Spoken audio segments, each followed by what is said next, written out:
Nyt ollaan matkalla Espooseen, eli mennään Nuuksioon ja siellä Nuuksiossa on kuulemma poropuisto, johon me mennään tänään. Ja mä en oo ikinä ollut siellä, koska se on kaukana ja se maksaa 25 €, eli se on vähän kallis, mutta tänään Isabella, jotka te olette jo tavannut ennen, niin hänellä on kaveri, joka tuli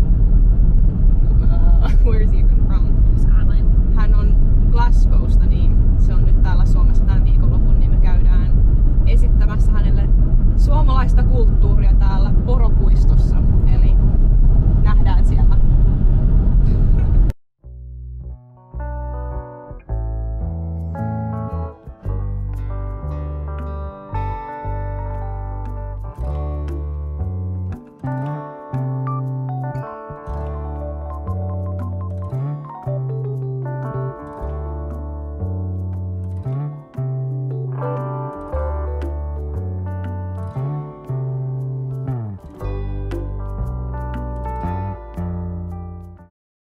Nuuksion poropuisto on Nuuksiossa sijaitseva pieni puisto, jossa on 7 poroa. Nuuksio on siis kansallispuisto Espoossa ja siellä on Suomen eteläisin poropuisto. Niin jos haluaa nähdä poroja läheltä ja on Etelä-Suomessa, niin Nuuksioon kannattaa mennä. Sisäänpääsymaksu on 25 € ja poropuisto on avoinna viikonloppuisin kello 12:03. Sisäänpääsymaksun hintaan kuuluu jäkälää, mitä voi antaa poroille syötäväksi. Poropuisto ei ole kovin iso, niin tunti riittää siellä olemiseen. Siellä on myös kota, johon voi mennä lämmittelemään, ja hintaan myös kuuluu kuuma juoma, eli kahvi, tee tai mehu, ja pullotaikinaa, jota voi tulen päällä lämmittää. Porot olivat todella ystävällisiä, ja ne tulivat innokkaasti luokse pyytämään jäkälää, ja niitä voi myös silittää. Tää oli mun eka kerta täällä puistossa.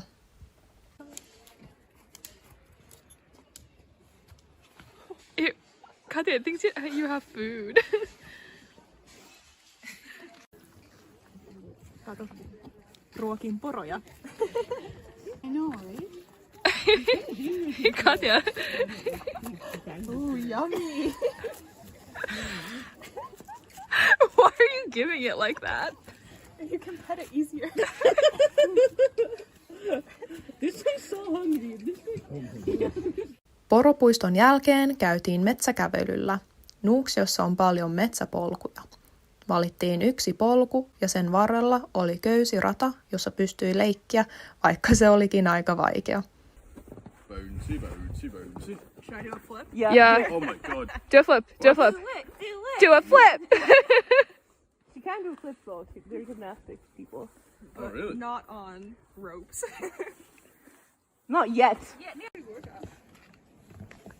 Look, just be chill and I'll be fine. Just be what? Just be chill. Just be chill. I'm not.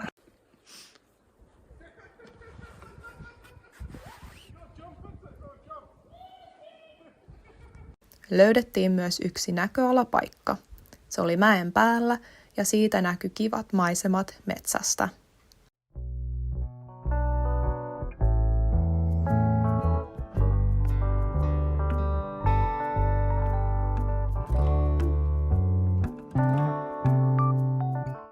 Kiitos kun katsoitte tämän videon. Kertokaa kommenteissa, jos olette ikinä nähnyt poron.